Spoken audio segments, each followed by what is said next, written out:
Prologue. I never knew him. Not really.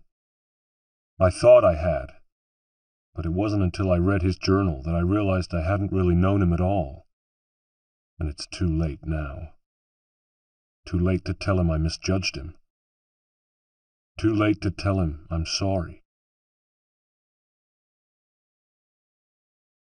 Part 1. Extracts from the Journal of Hytham E. Kenway. 6th of December, 1735. 1. 2 days ago I should have been celebrating my 10th birthday at my home in Queen Anne's Square. Instead, my birthday has gone unremarked. There are no celebrations, only funerals, and our burnt-out house is like a blackened, rotted tooth among the tall white brick mansions of Queen Anne's Square. For the time being, we're staying in one of Father's properties in Bloomsbury. It's a nice house, and though the family is devastated and our lives torn apart, there is that to be thankful for at least. Here we'll stay, shocked, in limbo, like troubled ghosts, until our future is decided. The blaze ate my journals, so beginning this feels like starting anew. That being the case, I should probably begin with my name, which is Hytham, an Arabic name for an English boy whose home is London, and who from birth until 2 days ago lived an idyllic life, sheltered from the worst of the filth that exists elsewhere in the city. From Queen Anne's Square we could see the fog and smoke that hung over the river, and like everybody else we were bothered by the stink, which I can only describe as wet horse, but we didn't have to tread through the rivers of stinking waste from tanneries, butchers' shops, and the backsides of animals and people, the rancid streams of effluent that hasten the passage of disease, dysentery, cholera, polio. "You must wrap up, Master Hytham, or the lurg'll get you." On walks across the fields to Hampstead, my nurses used to steer me away from the poor unfortunates racked with coughs, and shielded my eyes from children with deformities. More than anything, they feared disease. I suppose because you cannot reason with disease. You can't bribe it or take arms against it, and it respects neither wealth nor standing. It is an implacable foe. And of course it attacks without warning. So every evening they checked me for signs of measles or the pox, then reported on my good health to Mother, who came to kiss me good night. I was one of the lucky ones, you see, who had a mother to kiss me good night, and a father who did too, who loved me and my half-sister Jenny, who told me about rich and poor, who instilled in me my good fortune and urged me always to think of others, and who employed tutors and nursemaids to look after and educate me, so that I should grow up to be a man of good values and of worth to the world. One of the lucky ones. Not like the children who have to work in fields and in factories and up chimneys. I wondered sometimes, though, did they have friends, those other children? If they did, then, while of course I knew better than to envy them their lives when mine was so much more comfortable, I envied them that one thing, their friends. Me?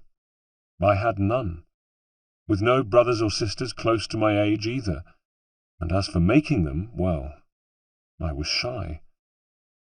Besides, there was another problem, something that had come to light when I was just 5 years old. It happened one afternoon.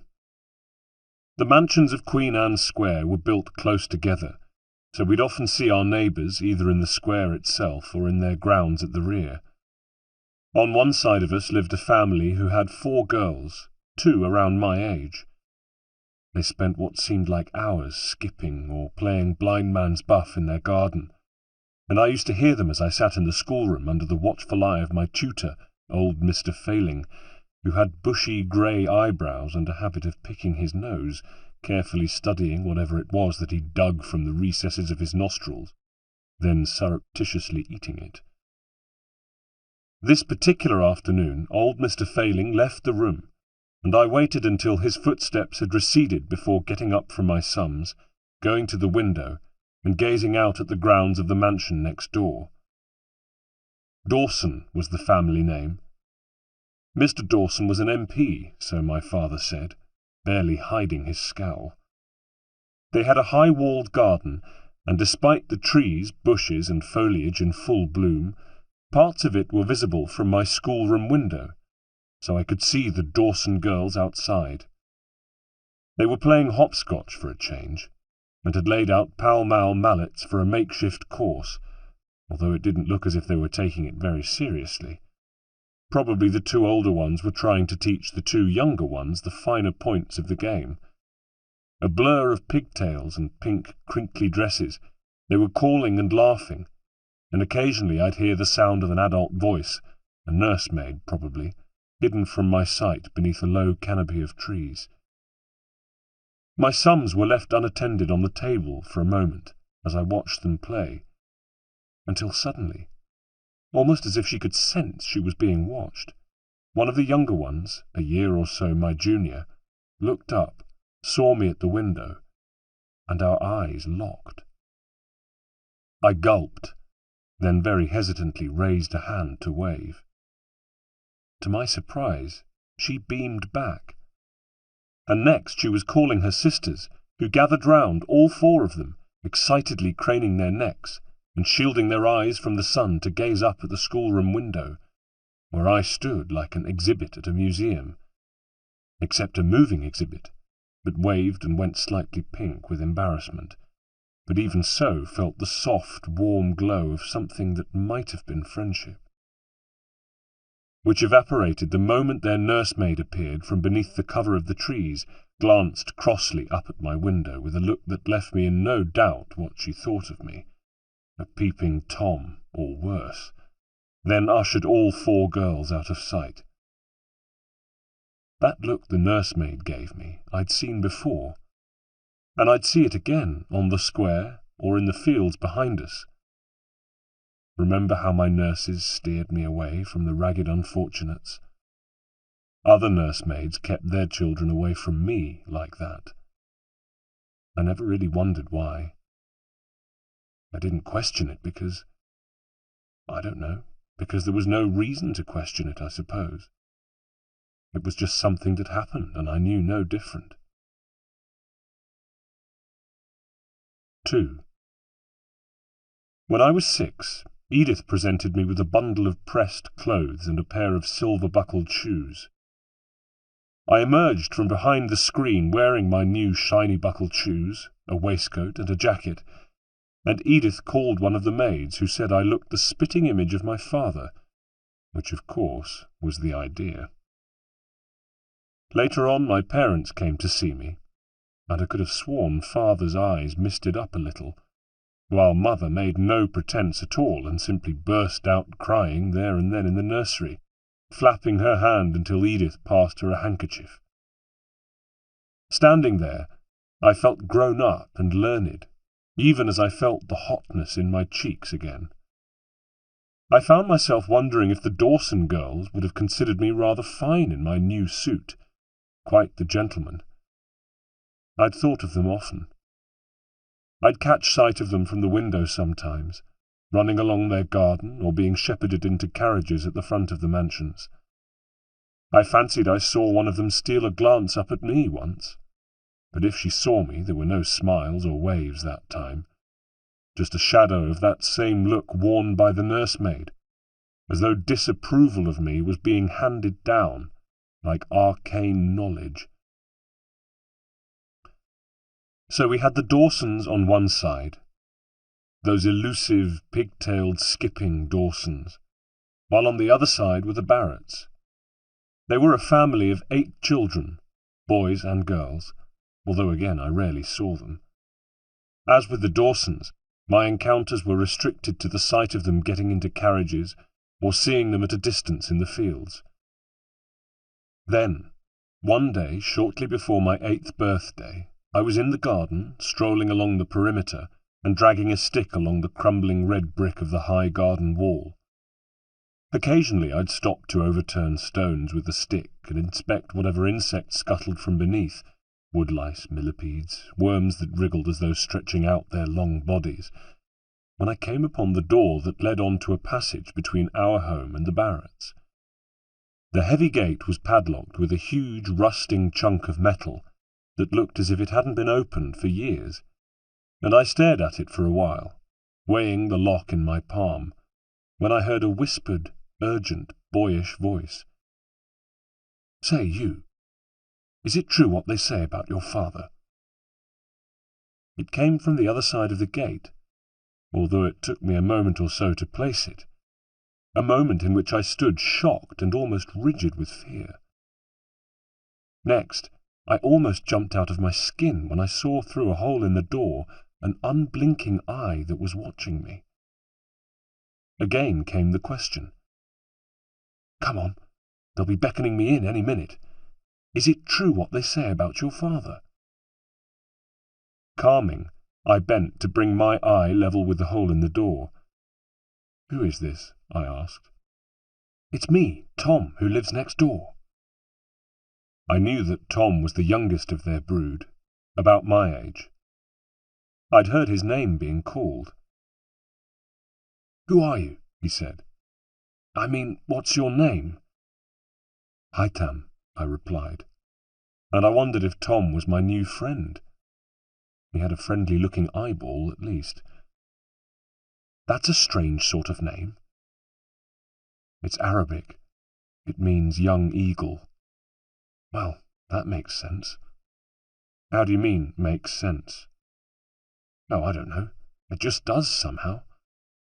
"And there's only you, is there?" "And my sister," I retorted. "And mother and father." "Pretty small sort of family." I nodded. "Look," he pressed, "is it true or not? Is your father what they say he is? And don't even think about lying. I can see your eyes, you know. I'll be able to tell if you're lying straight away." "I won't lie. I don't even know what they say he is, or even who they are." At the same time, I was getting an odd and not altogether pleasant feeling that somewhere existed an idea of what constituted normal, and that we, the Kenway family, were not included in it. Perhaps the owner of the eyeball heard something in my tone, because he hastened to add, I'm sorry if I said something out of turn. I was just interested, that's all. You see, there is a rumour, and it's awfully exciting if it's true." "What rumour?" "You'll think it's silly." Feeling brave, I drew close to the hole and looked at him, eyeball to eyeball, saying, "What do you mean? What do people say about father?" He blinked. "They say he used to be a—" Suddenly there was a noise from behind him, and I heard an angry male voice call his name. "Thomas!" The shock sent him backwards. "Oh, bother!" he whispered quickly. "I've got to go. I'm being called. See you around, I hope." And with that he was gone, and I was left wondering what he meant. What rumour? What were people saying about us, our small family? At the same time, I remembered that I had better get a move on. It was nearly midday, and time for my weapons training.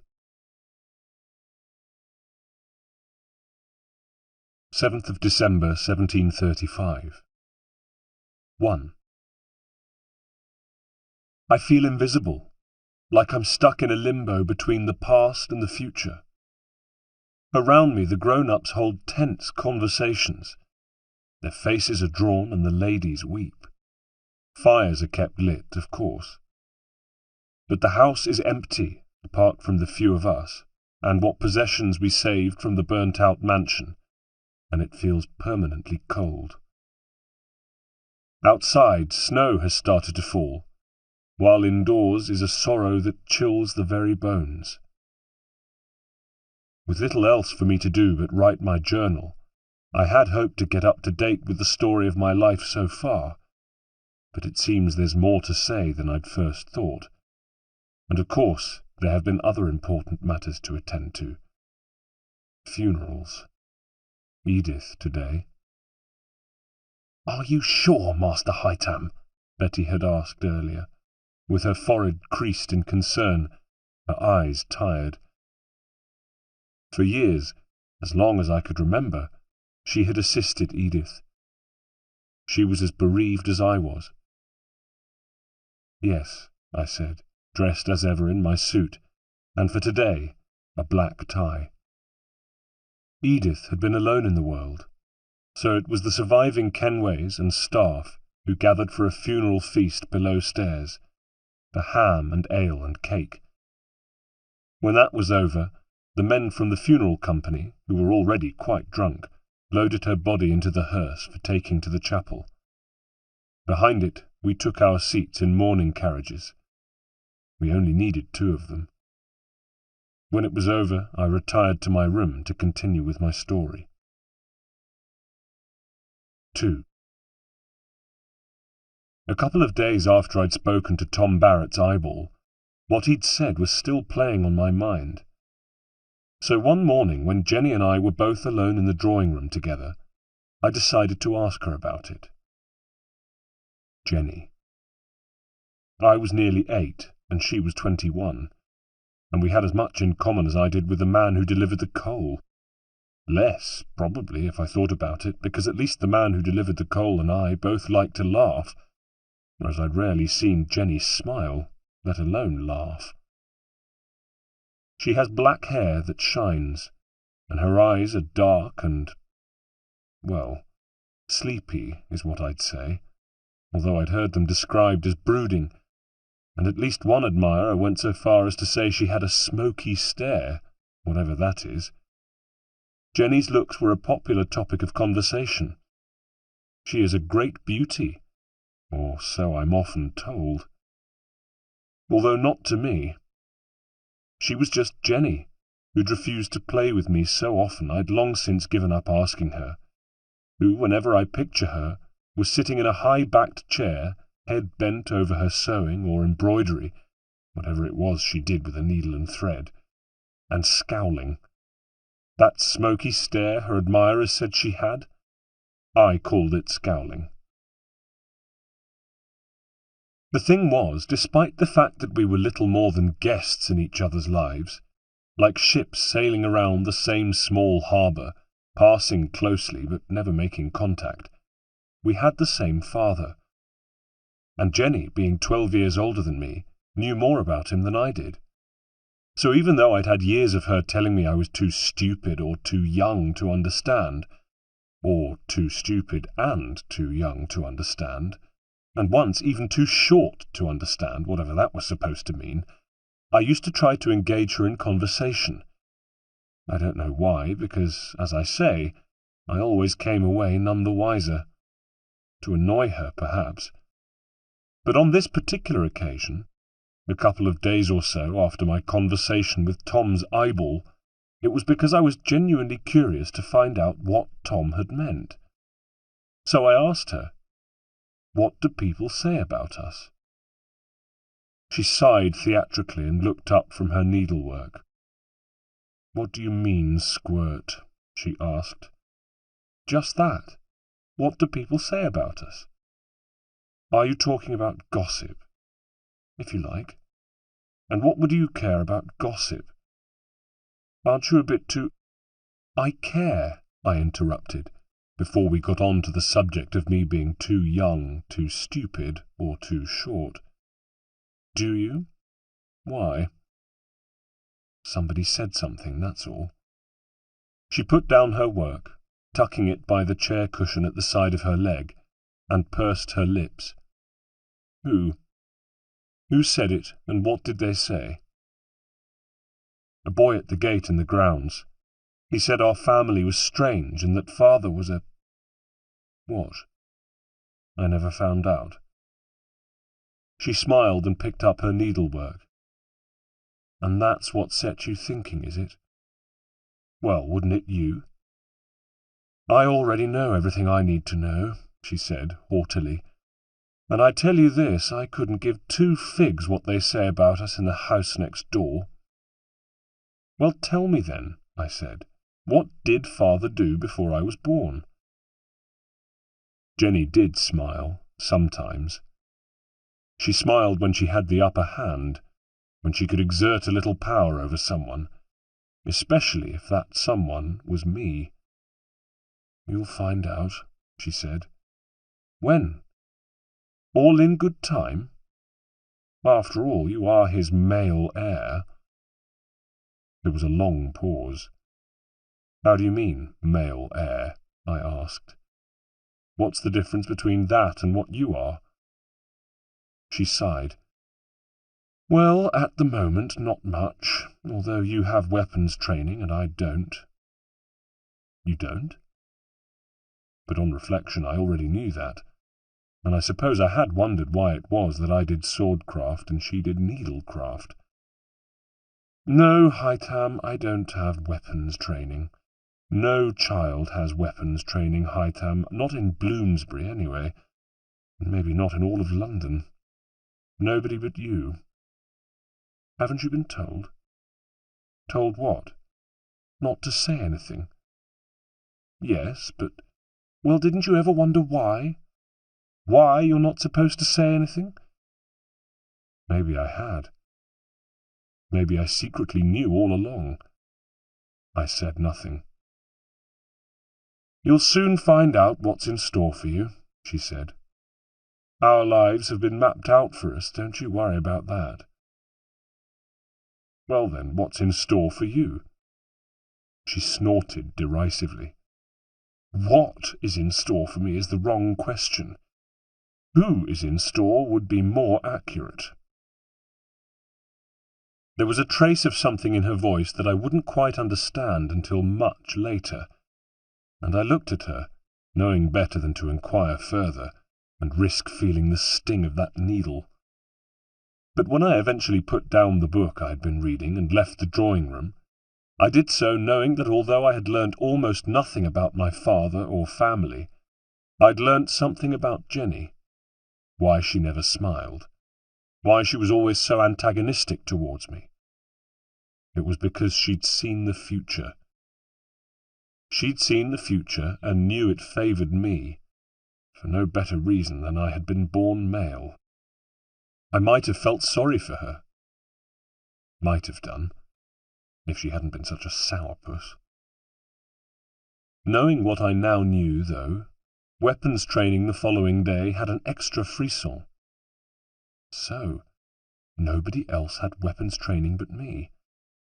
Suddenly it felt as though I were tasting forbidden fruit, and the fact that my father was my tutor only made it more succulent.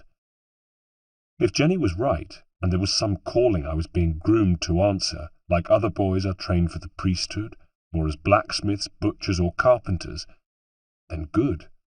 That suited me fine. There was nobody in the world I looked up to more than father. The thought that he was passing on his knowledge to me was at once comforting and thrilling. And of course it involved swords. What more could a boy want? Looking back, I know that from that day on I became a more willing and enthusiastic pupil. Every day, either at midday or after evening meal, depending on father's diary, we convened in what we called the training room, but was actually the games room, and it was there that my sword skills began to improve.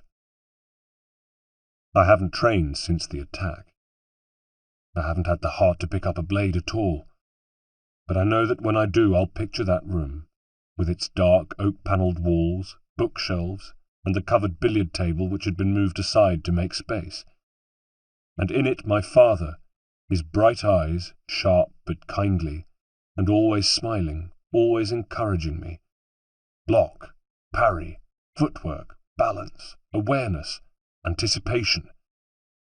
Those words he repeated like a mantra, sometimes saying nothing else for an entire lesson at a time, just barking the commands, nodding when I got it right, shaking his head when I did it wrong, occasionally pausing, scooping his hair out of his face, and going to the back of me to position my arms and legs.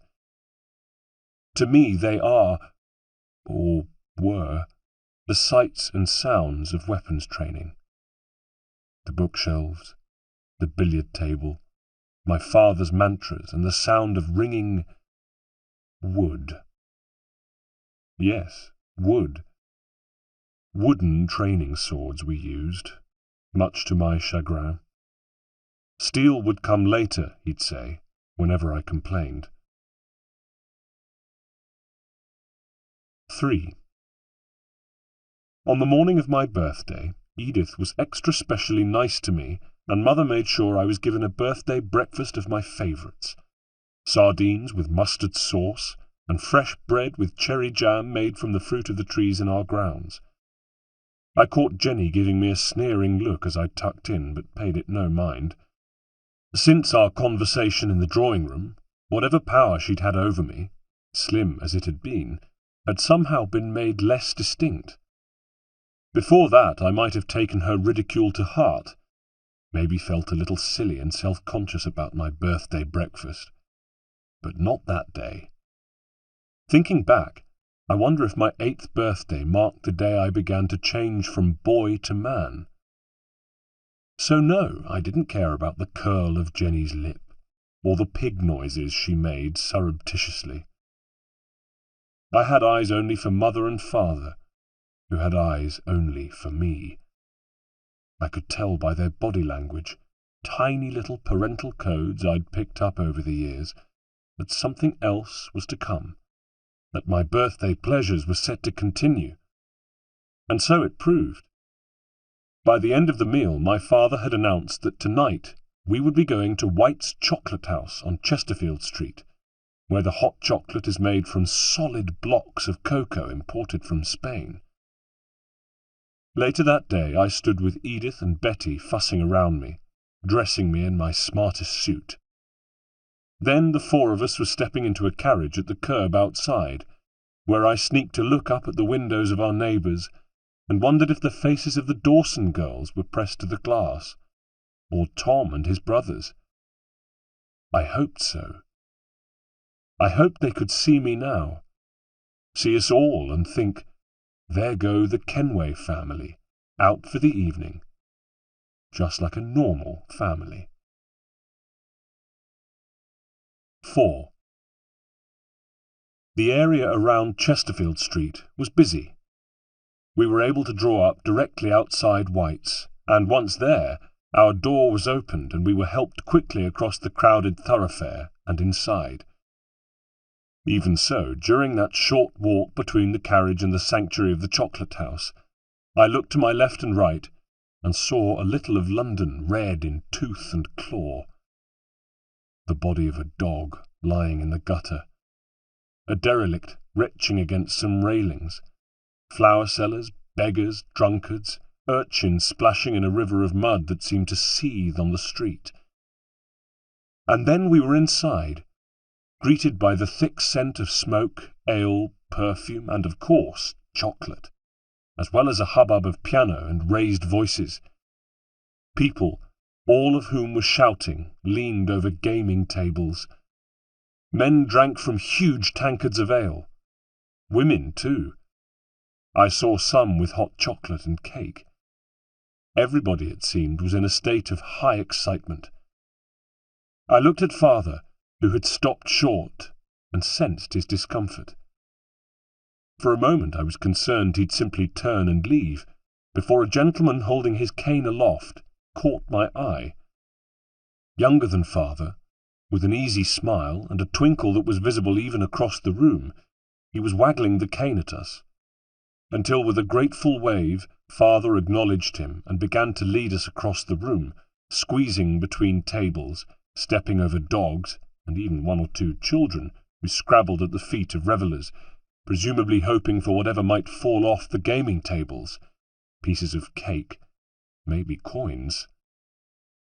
We reached the gentleman with the cane.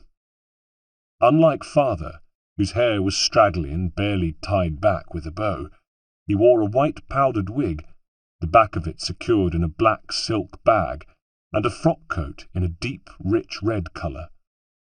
With a nod he greeted Father, then turned his attention to me, and made an exaggerated bow. "Good evening, Master Hightam. I believe that many happy returns of the day are in order. Remind me, please, of your age, sir.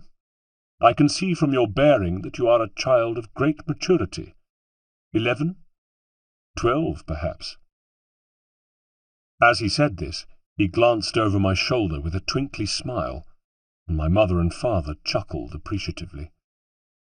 "I am 8, sir," I said, and puffed up proudly as my father completed the introductions. The gentleman was Reginald Birch, one of his senior property managers, and Mr. Birch said he was delighted to make my acquaintance, then greeted my mother with a long bow, kissing the back of her hand.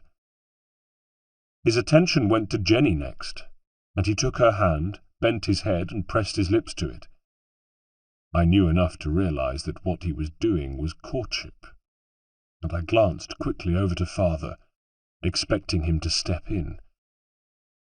Instead, what I saw was he and mother looking thrilled, though Jenny was stony-faced, and stayed that way as we were led to a private back room of the chocolate house, and seated, she and Mr. Birch side by side, as the white staff began to busy themselves around us. I could have stayed there all night, having my fill of hot chocolate and cake, copious amounts of which were delivered to the table. Both father and Mr. Birch seemed to enjoy the ale, so in the end it was mother who insisted we leave, before I was sick, or they were, and we stepped out into the night, which if anything had become even busier in the intervening hours. For a moment or so I found myself disorientated by the noise and the stench of the street. Jenny wrinkled her nose, and I saw a flicker of concern pass across my mother's face. Instinctively, father moved closer towards us all, as if to try and ward off the clamour. A filthy hand was thrust in front of my face, and I looked up to see a beggar silently appealing for money, with wide, beseeching eyes, bright white in contrast to the dirt of his face and hair. A flower seller tried to bustle past father to reach Jenny, and gave an outraged "Oi!" when Mr. Birch used his cane to block her path. I felt myself being jostled, saw 2 urchins trying to reach us with their palms out. Then, suddenly, my mother gave a cry as a man burst from within the crowd, clothes ragged and dirty, teeth bared and his hand outstretched, about to snatch my mother's necklace. And in the next second I discovered why father's cane had that curious rattle, as I saw a blade appear from within as he span to protect mother. He covered the distance to her in the blink of an eye, but before it cleared its scabbard, he changed his mind, perhaps seeing the thief was unarmed, and replaced it, ramming it home with a thump, and making it a cane once again, in the same movement twirling it to knock the ruffian's hand aside. The thief shrieked in pain and surprise, and backed straight into Mr. Birch, who hurled him to the street and pounced on him, his knees on the man's chest, and a dagger at his throat. I caught my breath. I saw mother's eyes widen over father's shoulder. "Reginald," called father, "stop." "He tried to rob you, Edward," said Mr. Birch, without turning. The thief snivelled. The tendons on Mr. Birch's hands stood out, and his knuckles were white on the handle of the dagger. "No, Reginald, this is not the way," said my father calmly.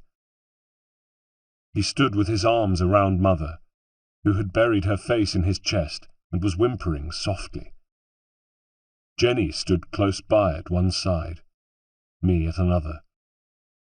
Around us a crowd had gathered, the same vagrants and beggars who had been bothering us now keeping a respectful distance.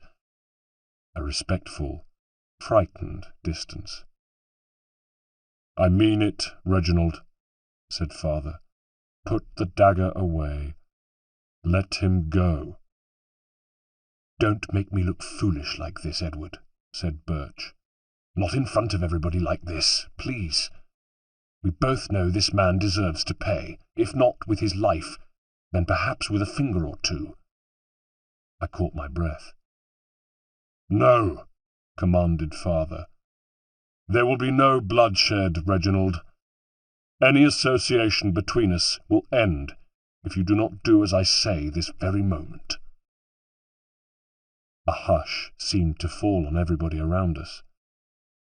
I could hear the thief gibbering, saying over and over again, "Please, sir, please, sir, please, sir." His arms were pinned to his sides, his legs kicking and scraping uselessly on the filth-covered cobbles as he lay trapped. Until at last Mr. Birch seemed to decide, and the dagger withdrew, leaving a small bleeding nick behind.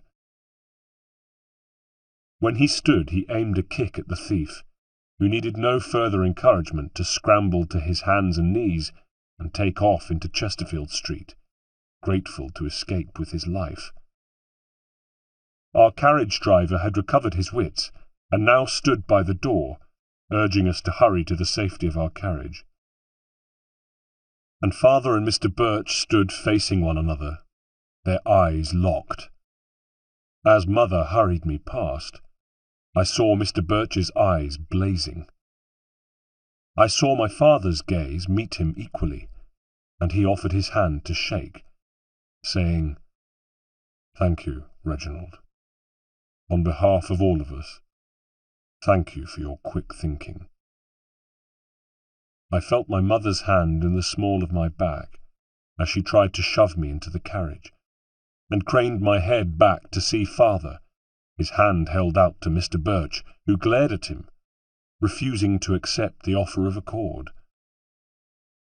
Then, just as I was bundled into the carriage, I saw Mr. Birch reach to grasp father's hand, and his glare melt away into a smile, a slightly embarrassed, bashful smile, as though he'd just remembered himself. The two shook hands, and my father awarded Mr. Birch with the short nod that I knew so well. It meant that everything had been settled. It meant that no more need be said about it. 5. At last we returned home to Queen Anne's Square, where we bolted the door and banished the smell of smoke and manure and horse. And I told mother and father how much I had enjoyed my evening, thanked them profusely, and assured them that the commotion in the street afterwards had done nothing to spoil my evening, while privately thinking that it had been a highlight. But it turned out the evening wasn't over yet, because as I went to climb the stairs, my father beckoned me follow him instead, and led the way to the games room, where he lit a paraffin lamp. "You enjoyed your evening then, Haitham?" he said. "I enjoyed it very much, sir," I said. "What was your impression of Mr. Birch?" "I liked him very much, sir." Father chuckled. "Reginald is a man who sets great store by appearance, by manners and etiquette and edict. He is not like some who wear etiquette and protocol as a badge only when it suits them. He is a man of honour." "Yes, sir," I said, but I must have sounded as doubtful as I felt, because he looked at me sharply. "Ah," he said, "you're thinking about what happened afterwards?" "Yes, sir." "Well, what about it?" He beckoned me over to one of the bookshelves. He seemed to want me closer to the light, and his eyes to stare at my face. The lamplight played across his features, and his dark hair shone. His eyes were always kindly, but they could also be intense, as they were now. I noticed one of his scars, which seemed to shine more brightly in the light. "Well, it was very exciting, sir," I replied, adding quickly, "though I was most concerned for Mother. Your speed in saving her. I've never seen anybody move so quickly." He laughed. "Love will do that to a man. You'll find that out for yourself one day. But what of Mr. Birch? His response? What did you make of it, Item? Sir? Mr. Birch seemed about to administer severe punishment to the scoundrel, Item. Did you think it was deserved? I considered it before answering. I could tell from the look on Father's face, sharp and watchful, that my answer was important. And in the heat of the moment, I suppose I had thought the thief deserved a harsh response. There had been an instant, brief as it was, when some primal anger wished him harm for the attack on my mother. Now, though, in the soft glow of the lamp, with Father looking kindly upon me, I felt differently. Tell me honestly, Itam, prompted Father, as though reading my thoughts. Reginald has a keen sense of justice, or what he describes as justice. It's somewhat biblical. But what did you think? At first I felt an urge for revenge, sir, but it soon passed, and I was pleased to see the man granted clemency, I said.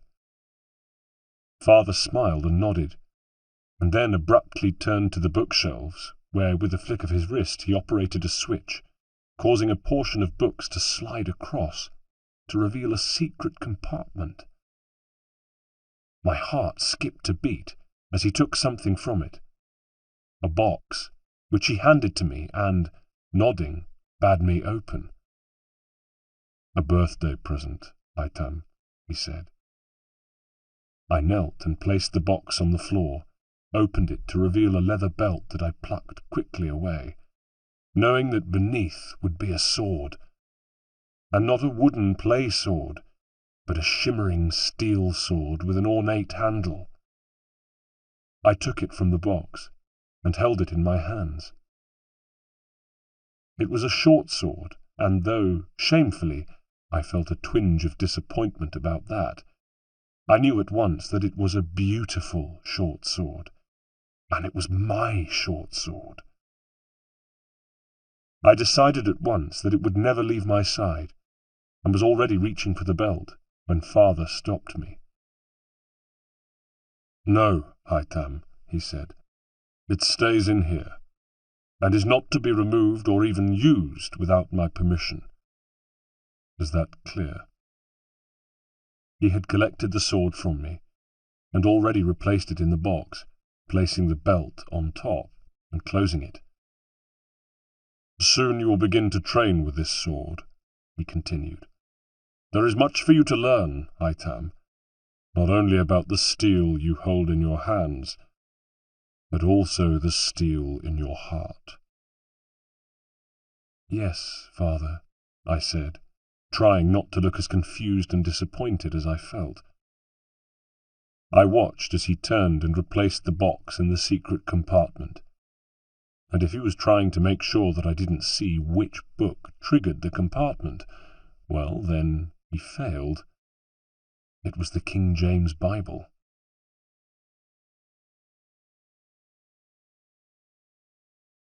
December 1735. 1. There were 2 more funerals today, of the 2 soldiers who had been stationed in the grounds. As far as I know, Father's gentleman, Mr. Digweed, attended the service for the captain, whose name I never knew, but nobody from our household was at the funeral for the second man. There is so much loss and mourning around us at the moment. It's as if there simply isn't room for any more, callous as it sounds. 2. After my 8th birthday, Mr. Birch became a regular visitor to the house, and when not squiring Jenny on walks around the grounds, or taking her into town in his carriage, or sitting in the drawing-room drinking tea and sherry and regaling the women with tales of army life, he held meetings with Father. It was clear to all that he intended to marry Jenny, and that the union had Father's blessing, but there was talk that Mr. Birch had asked to postpone the nuptials, that he wanted to be as prosperous as possible, so that Jenny should have the husband she deserved, and that he had his eye on a mansion in Southwark in order to keep her in the manner to which she had become accustomed. Mother and Father were thrilled about that, of course. Jenny less so. I'd occasionally see her with red eyes, and she developed a habit of flying quickly out of rooms, either in the throes of an angry tantrum or with her hand to her mouth, stifling tears. More than once I heard Father say, "She'll come round," and on one occasion he gave me a sideways look and rolled his eyes. Just as she seemed to wither under the weight of her future, I flourished with the anticipation of my own. The love I felt for Father constantly threatened to engulf me with its sheer magnitude. I didn't just love him, I idolized him. At times it was as if the two of us shared a knowledge that was secret from the rest of the world. For example, he'd often ask me what my tutors had been teaching me, listen intently, and then say, "Why?" Whenever he asked me something, whether it was about religion, ethics, or morality, he would know if I gave the answer by rote or repeated it parrot fashion, and he'd say, "Well, you've just told me what old Mr. Failing thinks," or, "We know what a centuries-old writer thinks, but what does it say in here, Haitham?" And he'd place a hand to my chest. I realize now what he was doing. Old Mr. Failing was teaching me facts and absolutes. Father was asking me to question them. This knowledge I was being given by old Mr. Failing. Where did it originate? Who wielded the quill? And why should I trust that man? Father used to say, "To see differently, we must first think differently." And it sounds stupid, and you might laugh, or I might look back on this in years to come and laugh myself, but at times it felt as though I could feel my brain actually expand to look at the world in Father's way. He had a way of looking at the world that nobody else had, so it seemed. A way of looking at the world that challenged the very idea of truth. Of course, I questioned old Mr. Failing. I challenged him one day during scriptures, and earned myself a whack across the knuckles with his cane, along with the promise that he would be informing my father, which he did. Later, Father took me into his study, and after closing the door, grinned and tapped the side of his nose. "It's often best, Haitham, to keep your thoughts to yourself. Hide in plain sight." So I did. And I found myself looking at the people around me, trying to look inside them as though I might be able somehow to divine how they looked at the world, the old Mr. Failing way or the Father way. Writing this now, of course, I can see I was getting too big for my boots. I was feeling grown up beyond my years, which would be as unattractive now at 10 as it would have been at 8, then 9. Probably I was unbearably supercilious. Probably I felt like the little man of the household. When I turned 9, Father presented me with a bow and arrow for my birthday, and practicing with it in the grounds, I hoped that the Dawson girls or the Barrett children might be watching me from the windows. It had been over a year since I'd spoken to Tom at the gate, but I still sometimes loitered there in the hope of meeting him again. Father was forthcoming on all subjects except his own past.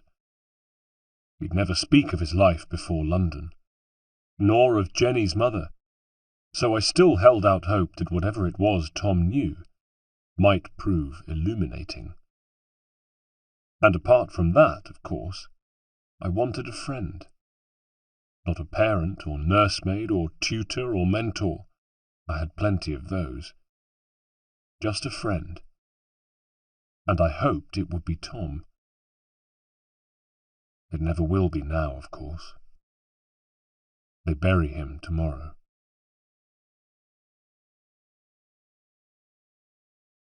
9th of December, 1735. 1. Mr. Digweed came to see me this morning.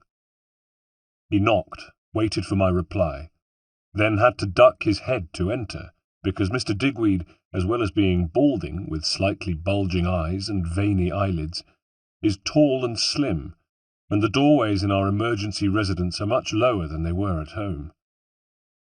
The way he had to stoop as he moved around the place, it added to his air of discomfiture, the sense of him being a fish out of water here. He'd been my father's gentleman since before I was born, at least since the Kenways settled in London, and like all of us, maybe even more than the rest of us, he belonged to Queen Anne's Square. What made his pain even more acute was guilt. His guilt that on the night of the attack he was away, attending to family matters in Herefordshire. He and our driver had returned the morning after the attack. "I hope you can find it in your heart to forgive me, Master Hightam," he had said to me in the days after, his face pale and drawn. "Of course, Digweed," I said, and didn't know what to say next. I'd never been comfortable addressing him by his surname. It had never felt right in my mouth. So all I could add was, "Thank you."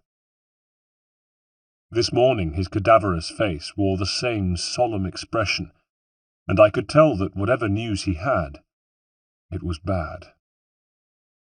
"Master Hightam," he said, standing before me. "Yes, Digweed?" "I'm terribly sorry, Master Hightam, but there's been a message from Queen Anne's Square, from the Barretts. They wish to make it clear that nobody from the Kenway household is welcome at young Master Thomas's funeral service. They respectfully request that no contact is made at all." "Thank you, Digweed," I said, and watched as he gave a short, sorrowful bow, then dipped his head to avoid the low beam of the doorway as he left. I stood there for some time, gazing emptily at the space where he'd stood, until Betty returned to help me out of my funeral suit and into my everyday one. 2. One afternoon a few weeks ago, I was below stairs playing in the short corridor that led off the servants' hall to the heavily barred door of the plate room. It was in the plate room that the family valuables were stored. Silverware which only ever saw the light of day on the rare occasions Mother and Father entertained guests, family heirlooms, Mother's jewellery, and some of Father's books that he considered of greatest value, irreplaceable books. He kept the key to the plate room with him at all times on a loop around his belt, and I had only ever seen him entrust it to Mr. Digweed, and then only for short periods. I liked to play in the corridor nearby because it was so rarely visited, which meant I was never bothered by nursemaids who would invariably tell me to get off the dirty floor before I wore a hole in my trousers, or by other well-meaning staff who would engage me in polite conversation and oblige me to answer questions about my education or non-existent friends, or perhaps even by Mother or Father, who would tell me to get off the dirty floor before I wore a hole in my trousers, and then force me to answer questions about my education or non-existent friends. Or worse than any of them, by Jenny, who would sneer at whatever game I was playing, and if it was toy soldiers, make a malicious effort to kick over each and every tin man of them. No. The passageway between the servants' hall and the plate room was one of the few places at Queen Anne's Square where I could realistically hope to avoid any of these things. So the passageway is where I went when I didn't want to be disturbed. Except on this occasion, when a new face emerged in the form of Mr. Birch, who let himself into the passage just as I was about to arrange my troops. I had a lantern with me, placed on the stone floor, and the candle fire flickered and popped in the draught as the passage door opened. From my position on the floor, I saw the hem of his frock coat and the tip of his cane, and as my eyes travelled up to see him looking down upon me, I wondered if he, too, kept a sword hidden in his cane, and if it would rattle the way my father's did. "Master Hightam, I rather hoped I might find you here," he said with a smile. "I was wondering, are you busy?" I scrambled to my feet. "Just playing, sir," I said quickly. "Is there something wrong?" "Oh, no," he laughed. "In fact, the last thing I want to do is disturb your playtime, though there is something I was hoping to discuss with you." "Of course," I said, nodding, my heart sinking at the thought of yet another round of questions concerning my prowess at arithmetic. Yes, I enjoyed my sums. Yes, I enjoyed writing. Yes, I one day hoped to be as clever as my father. Yes, I one day hoped to follow him into the family business. But with a wave of his hand, Mr. Birch bade me back to my game, and even set aside his cane and hitched up his trousers in order to crouch beside me.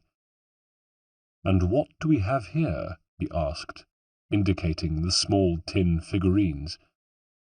"Just a game, sir," I replied. "These are your soldiers, are they?" he inquired. "And which one is the commander?"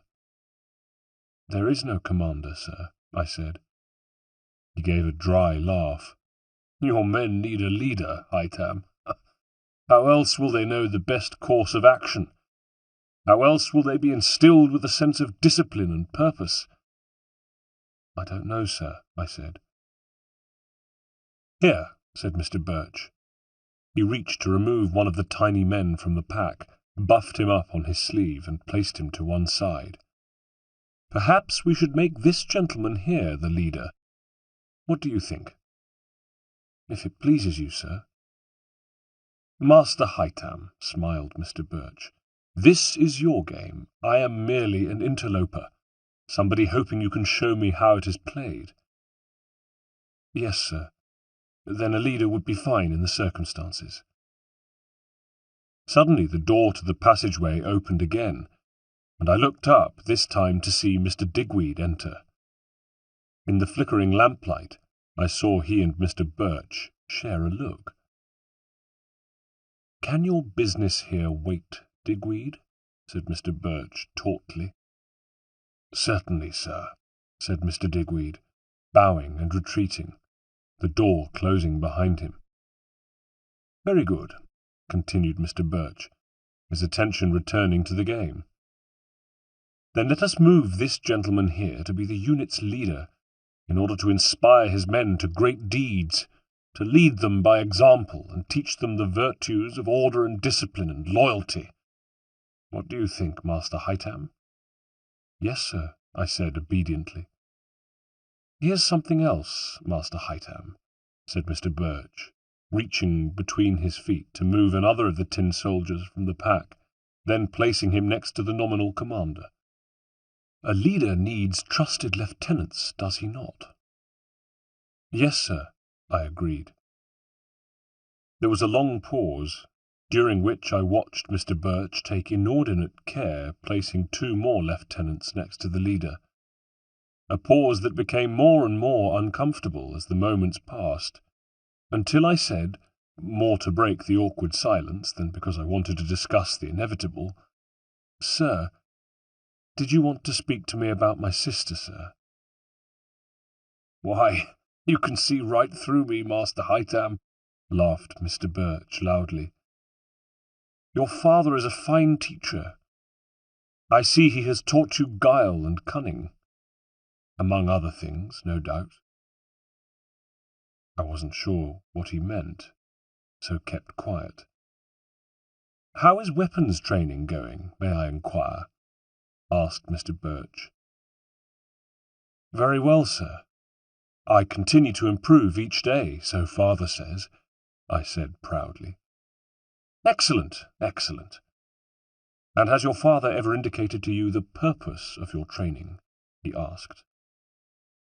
"Father says my real training is to begin on the day of my 10th birthday," I replied. "Well, I wonder what it is that he has to tell you," he said with furrowed brow. "You really have no idea? Not even a tantalizing clue?" "No, sir, I don't," I said. only that he will provide me with a path to follow, a creed. I see. How very exciting. And he's never given you any indication as to what this creed might be? No, sir. How fascinating. I'll wager you cannot wait. And in the meantime, has your father given you a man's sword with which to learn your craft? Or are you still using the wooden practice batons? I bridled. I have my own sword, sir. I should very much like to see it. It is kept in the games room, sir, in a safe place that only my father and I have access to. Only your father and you? You mean you have access to it too? I coloured, grateful for the dim light in the passageway, so that Mr. Birch couldn't see the embarrassment on my face. All I mean is that I know where the sword is kept, sir. Not that I would know how to access it, I clarified. I see, grinned Mr. Birch. A secret place, is it? A hidden cavity within the bookcase. My face must have said it all. He laughed. Don't worry, Master Hightam. Your secret is safe with me. I looked at him. Thank you, sir. That's quite all right. He stood, reached to pick up his cane, brushed some dirt, real or imaginary, from his trousers, and turned towards the door. My sister, sir, I said. You never asked me about her. He stopped, chuckled softly, and reached to ruffle my hair, a gesture I quite liked, perhaps because it was something my father did too. Ah, but I don't need to. You've told me everything I need to know, young Master Hightam, he said. You know as little about the beautiful Jennifer as I do, and perhaps that is how it must be in the proper way of things. Women should be a mystery to us, don't you think, Master Hightam? I hadn't the faintest idea what he was talking about, but smiled anyway, and breathed a sigh of relief when I once again had the plate-room corridor to myself. 3. Not long after that talk with Mr. Birch, I was in another part of the house and making my way towards my bedroom, when as I passed Father's study, I heard raised voices from inside. Father and Mr. Birch. The fear of a good hiding meant I stayed too far away to hear what was being said, and I was glad I'd kept my distance, because in the next moment the door to the study was flung open, and out hurried Mr. Birch. He was in a fury. His anger was plain to see in the colour of his cheeks and blazing eyes, but the sight of me in the hallway brought him up short, even though he remained agitated. I tried, Master Hightam, he said, as he gathered himself and began to button his coat ready to leave. I tried to warn him. And with that he placed his tricorn on his head and stalked off. My father had appeared at the door of his office and glared after Mr. Birch, and though it was clearly an unpleasant encounter, it was grown-up stuff, and I didn't concern myself with it.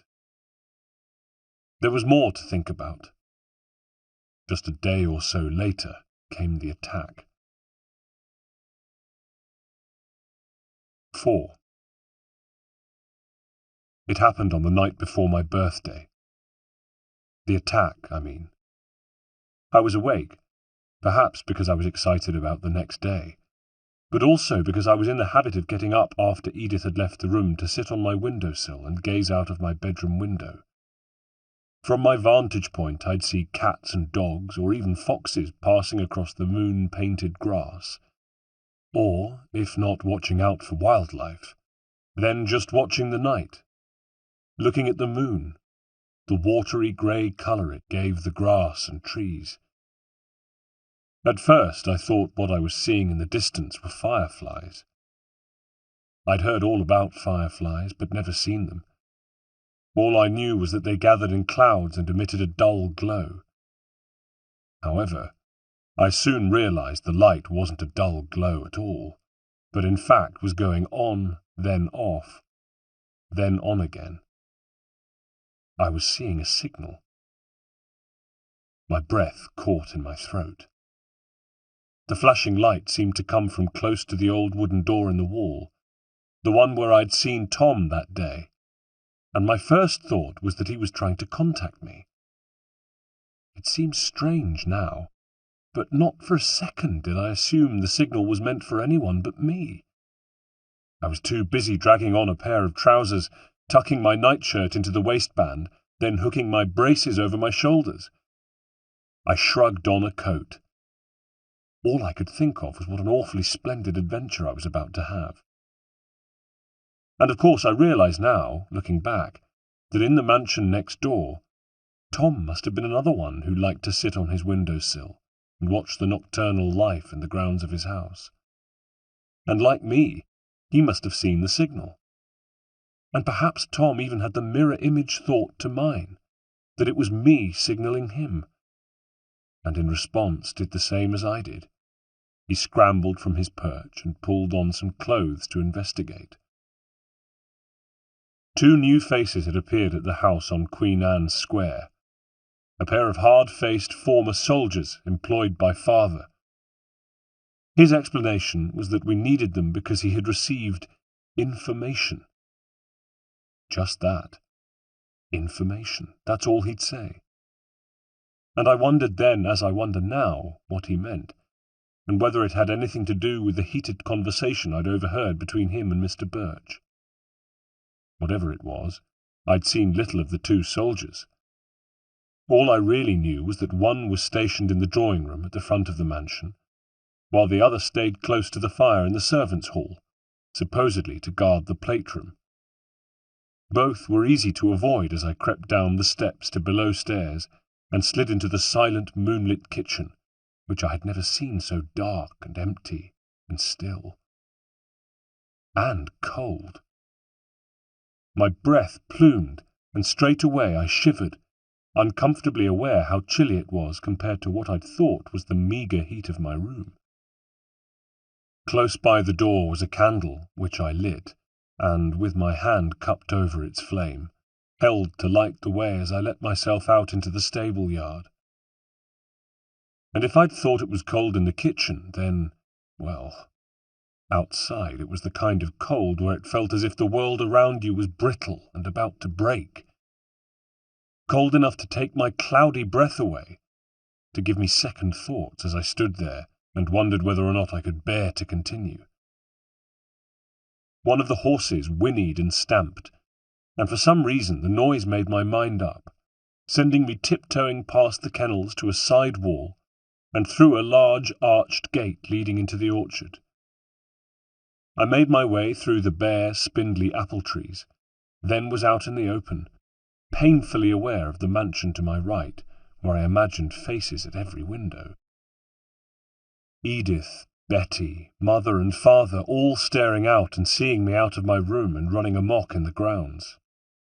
Not that I really was running amok, of course, but that's what they'd say. That's what Edith would say as she scolded me, and what father would say when he gave me the cane for my troubles. But if I was expecting a shout from the house, then none came. Instead, I made my way to the perimeter wall, began to run quickly along it towards the door. I was still shivering, but as my excitement grew, I wondered if Tom would have brought food for a midnight feast. Ham, cake, and biscuits. Oh, and a hot toddy would be most welcome too. A dog began barking. Thatch, father's Irish bloodhound, from his kennel in the stable yard. The noise stopped me in my tracks, and I crouched beneath the bare, low-hanging branches of a willow until it ceased as suddenly as it had started. Later, of course, I'd understand why it stopped so abruptly. But I didn't think anything of it at the time, because I had no reason to suspect that Thatch had had his throat cut by an invader. We now think there were 5 of them altogether, who crept up on us with knives and swords. 5 men making their way to the mansion, and me in the grounds, oblivious to it all. But how was I to know? I was a silly boy whose head buzzed with adventure and derring-do, not to mention the thought of ham and cake, and I continued along the perimeter wall until I came to the gate, which was open. What had I expected? I suppose for the gate to be shut and for Tom to be on the other side of it. Perhaps one of us would have climbed the wall. Perhaps we planned to trade gossip with the door between us. All I knew was that the gate was open, and I began to get the feeling that something was wrong. And at last it occurred to me that the signalling I'd seen from my bedroom window might not have been meant for me. "Tom," I whispered. There was no sound. The night was completely still. No birds, no animals, nothing. Nervous now, I was about to turn and leave, return to the house and to the safety of my warm bed, when I saw something. A foot. I edged further out of the gate, where the passageway was bathed in dirty white moonlight which gave everything a soft, grubby glow, including the flesh of the boy sprawled on the ground. He half lay, half sat, propped up against the opposite wall, dressed almost exactly as I was, with a pair of trousers and a nightshirt, only he hadn't bothered to tuck his in, and it was twisted around his legs, which lay at strange, unnatural angles on the hard, rutted mud of the walkway. It was Tom, of course. Tom, whose dead eyes stared sightlessly at me from beneath the brim of his hat, skew-whiff on his head. Tom, with the moonlight gleaming on blood that had sheeted down his front from the gash at his throat. My teeth began to chatter. I heard a whimper, and realized it was me. 100 panicked thoughts crowded into my head. And then things began to happen too quickly for me even to remember the exact order in which they took place, though I think it started with the sound of breaking glass and a scream that came from the house. "Run!" I'm ashamed to admit that the voices, the thoughts jostling in my head, all cried that one word together. "Run!" And I obeyed them. I ran. Only not in the direction they wanted me to. Was I doing as my father had instructed and listening to my instincts, or ignoring them? I didn't know. All I knew was that though every fibre of my being seemed to want me to flee from what I knew was the most terrible danger, in fact, I ran towards it. Through the stable yard I ran and burst into the kitchen, hardly pausing to acknowledge the fact that the door hung open on its hinges. From somewhere along the hall I heard more screaming, saw blood on the kitchen floor, and stepped through the door towards the stairs, only to see another body. It was one of the soldiers. He lay in the corridor, clutching his stomach, eyelids fluttering madly, and a line of blood trickling from his mouth as he slid, dying, to the floor. As I stepped over him and ran for the stairs, my one thought was to reach my parents. The entrance hall, which was dark but full of screams and running feet, and the first tendrils of smoke. I tried to get my bearings. From above came yet another scream, and I looked up to see dancing shadows on the balcony, and briefly the glitter of steel in the hands of one of our attackers. Meeting him on the landing was one of Father's valets, but the skittering light stopped me from seeing the poor boy's fate. Instead, I heard and through my feet felt the wet thump of his body as it dropped from the balcony to the wooden floor not far away from me. His assassin gave a howl of triumph, and I could hear running feet as he made his way further along the landing, towards the bedrooms. "Mother!" I screamed, and ran for the stairs at the same time as I saw my parents' door flung open and my father come surging out to meet the intruder.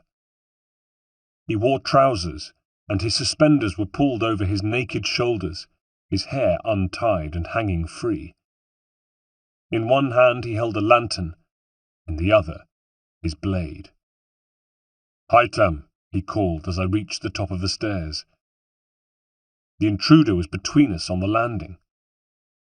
He stopped, turned to look at me, and in the light of Father's lantern I could see him properly for the first time. He wore trousers, a black leather armour waistcoat, and a small half-face mask like the kind worn for a masked ball. And he was changing direction. Instead of going up against Father, he was charging back along the landing after me, grinning.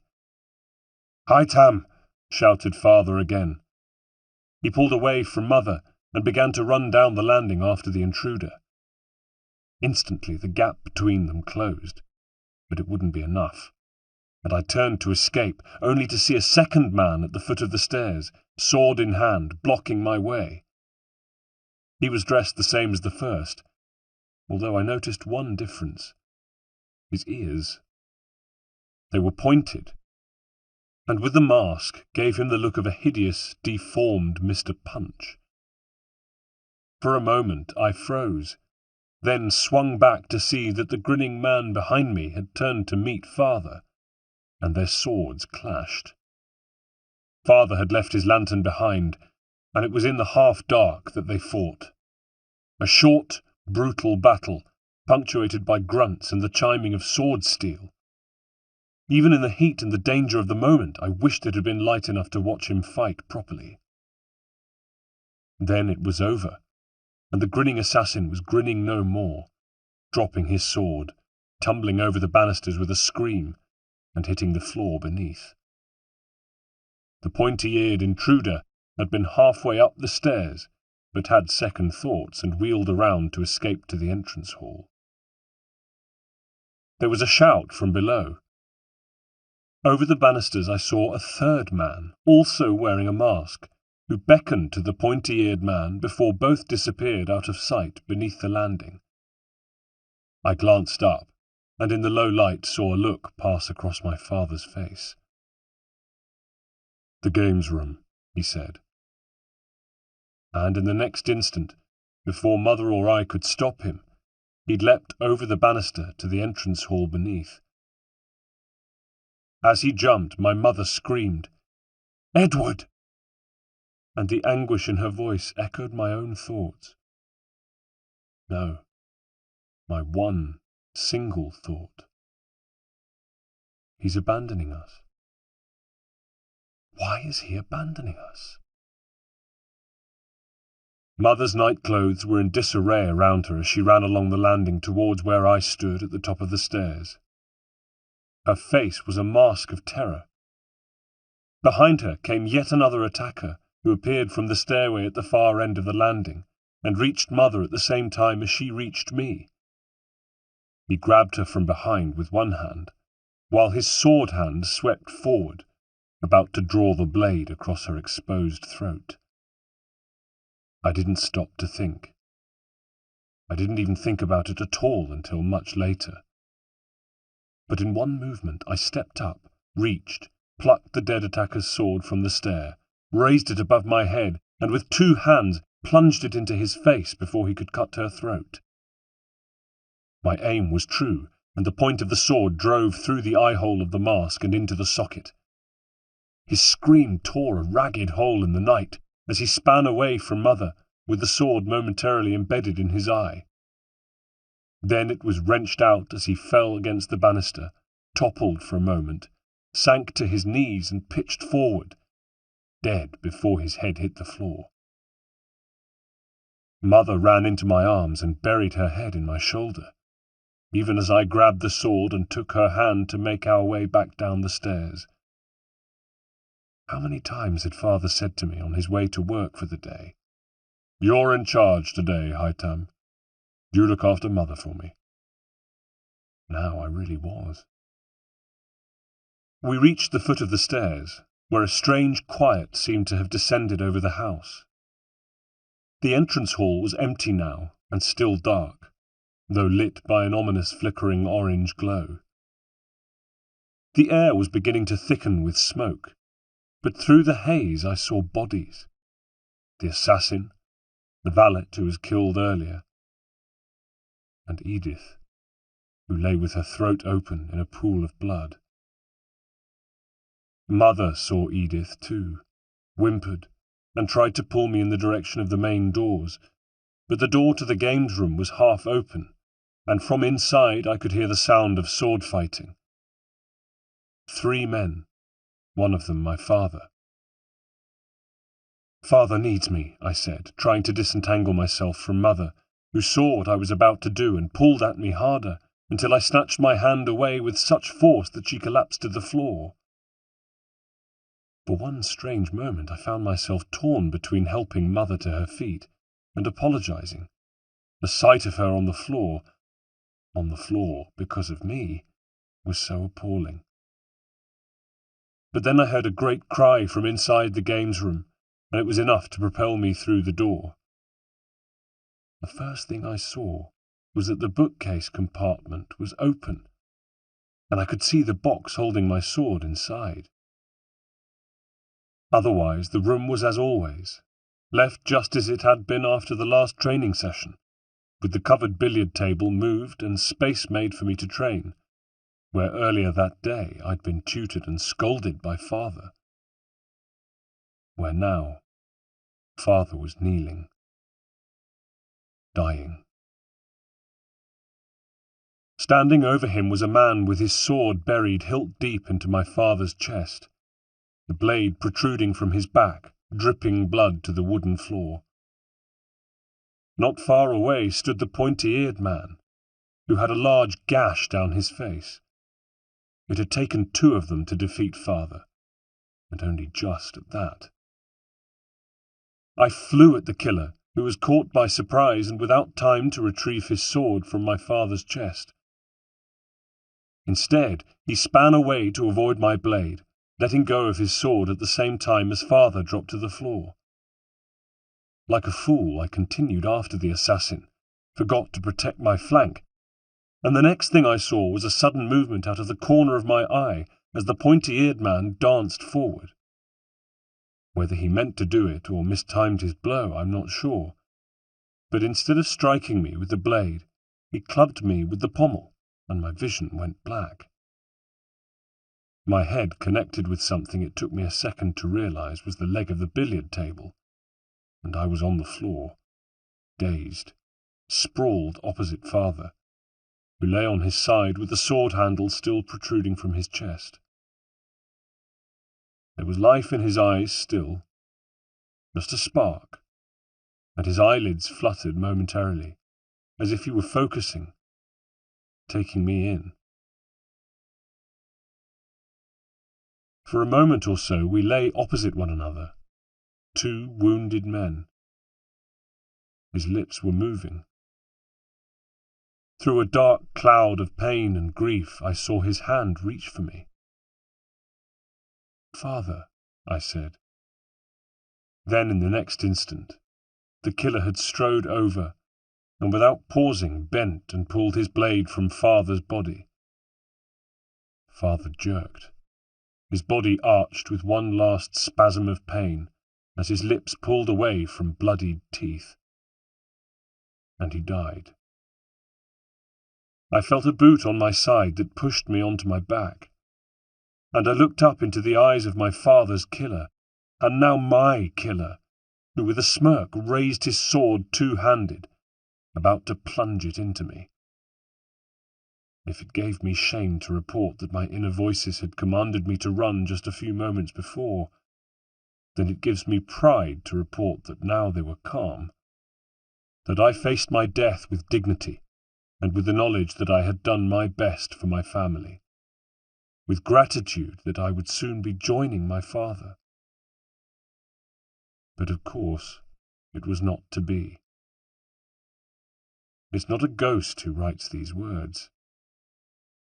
Something caught my eye, and it was the tip of a sword that appeared between the killer's legs, and in the same instant was driven upwards, opening his torso from the groin up.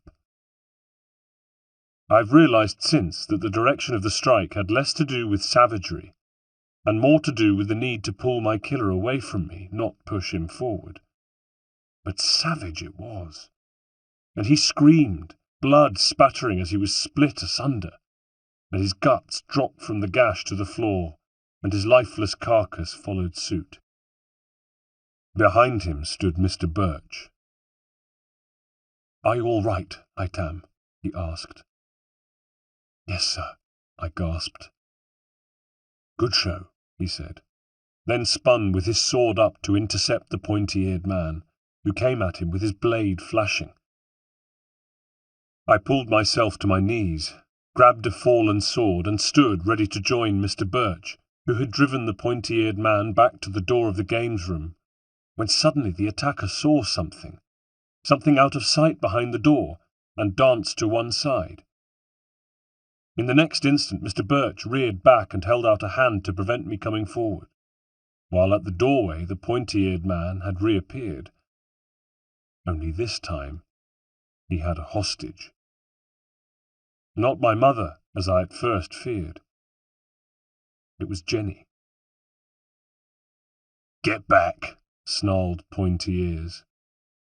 Jenny snivelled, and her eyes were wide as the blade pressed into her throat. Can I admit that at that moment I cared far more for avenging my father's death than I did for protecting Jenny? "Stay there," repeated Pointy Ears' man, pulling Jenny back. The hem of her nightdress was caught around her ankles, and her heels dragged on the floor. Suddenly they were joined by another masked man who brandished a flaming torch. The entrance hall was almost full of smoke now. I could see flames coming from another part of the house, licking at the doors to the drawing room. The man with the torch darted to the drapes, put his flame to them, and much more of our house began to burn around us, Mr. Birch and I powerless to stop it. I saw my mother out of the corner of my eye, and thanked God she was all right. Jenny was another matter, though.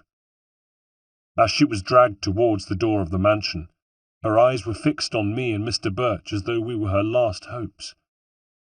The torch-bearing attacker came to join his colleague, hauled the door open, and darted out towards a carriage I could see on the street outside.